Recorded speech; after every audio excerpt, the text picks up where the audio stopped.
Good Tuesday morning, everyone. Did you enjoy yesterday's show? I found it so fascinating. Of course, I was the one getting to walk through the Houston Galleria. Huge mall. Today, though, we go outside. We're still in the greater Houston area. Only this time we're out. I went for a walk and I spent some time looking for God's creation. And I totally enjoy this even more than what man has made, which we saw yesterday, to what God has made. And there's nothing better than that. I hope that this trip you're finding enjoyable.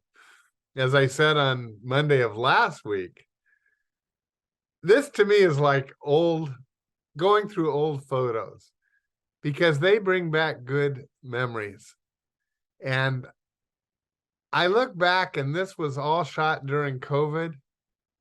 And although that doesn't bring back great memories usually, for me, in our doing this trip and spending it with you, it was a good memory. And I loved all the comments and talk we had at that time together. And maybe we will again this time.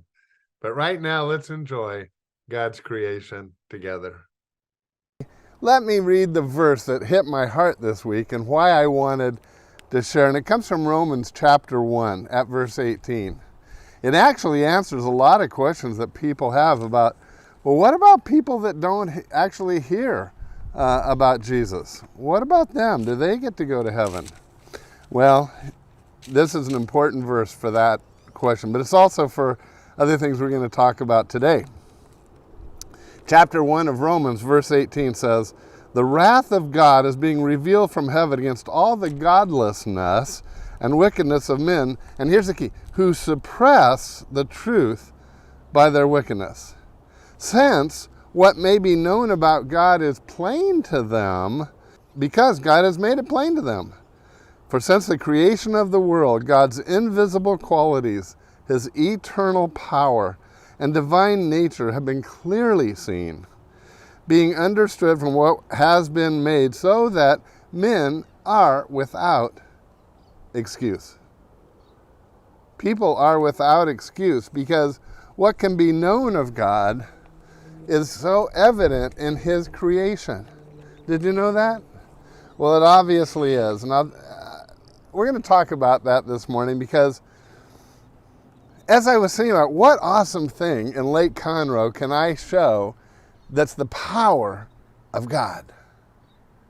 And as I thought about that and actually prayed about it this week, it came to me that the simplest things are often those things where God displays so much of Himself.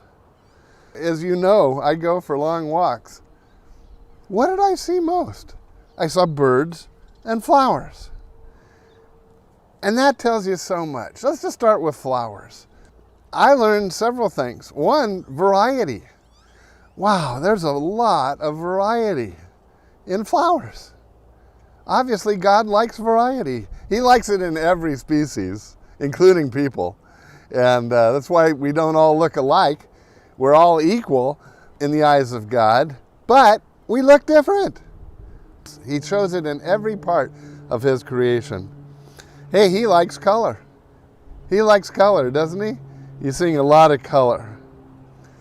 But then I got really fascinated with birds. I saw so many different kinds of birds, which again shows the variety that God loves. I hope you enjoy seeing some of these birds. There's a video of a couple of ducks, and these ducks hung out right by our patio all week long. I feel like I became friend with this pair of ducks. Actually, there was a third one that was usually a part of it. But ducks are common, but they're not simple. Obviously, God likes lots of birds. This one home I came across as I was walking, I think you'll enjoy, but he built houses for the birds high up in the air. I know he was feeding them, because the video shows that there were lots of birds there, but some mornings it was double and triple that amount. But it was awesome. It was awesome to see those birds, and they're pretty happy once they get fed, I think. They were singing and making lots of noise. I totally enjoyed that. I found some big black birds. I think they were vultures. If any of you know what they actually were, please let me know. But they looked they were huge, first of all. And second of all, they looked so fierce. I didn't even want to get close to them. They'd be better pictures if I wasn't so afraid of those big black birds. But God created them, and he had a place for them. And I don't know exactly what it was, but I got enthralled with those big black birds. So obviously we have to ask ourselves, how did all this come to be? How did it come to be? Well, there's basically two options for all this that you've seen. One, God created them. In fact, on the fifth day, it says God created every winged bird. Genesis chapter 1, verse 21. That's one option. It could be true. It could be true, but let's consider the other option. The other option is, well, that all happened by chance. By chance. And, you know, I guess that's a possibility. But there are a couple of obstacles with that choice. Let's just think of a few. One, if everything happened by chance and there's no creation, nothing exists. That's a tough one to overcome, isn't it? Yeah.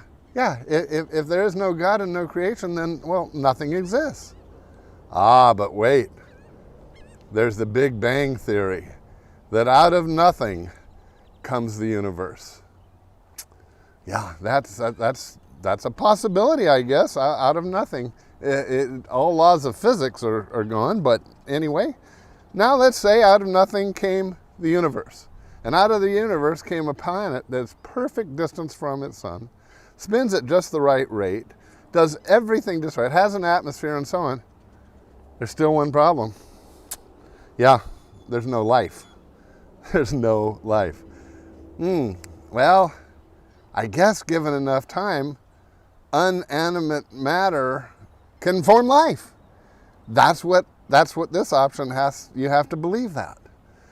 And interesting that none of the supercomputers and all the scientists of the world and all that running trillions of chances has never been able to create life. And yet this option calls for us that life just happened. Wow, that's tough. But let's just say somehow life pops out of nothing and now there's life. Both trees and plants and animals and flowers and birds. How do you sustain life? How would you then sustain life? Because the things that are alive have to have something to eat, or what? When they die and then there's no life and we have to start the whole process over again. Or flowers, boy, they need bees to pollinate and live. But there's no bees. I don't know, but the bees can't come from.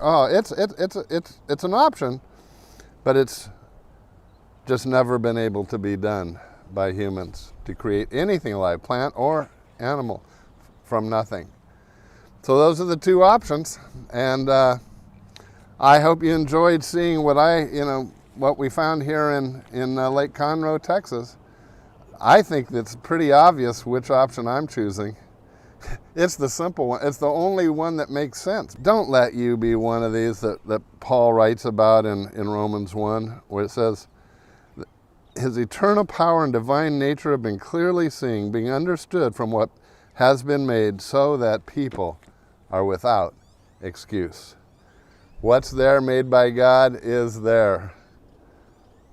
Think and pray about it today. And then we'll see you again tomorrow and we'll talk about this new place. See you then. God bless. Oh, come to the Father through Jesus the Son, and give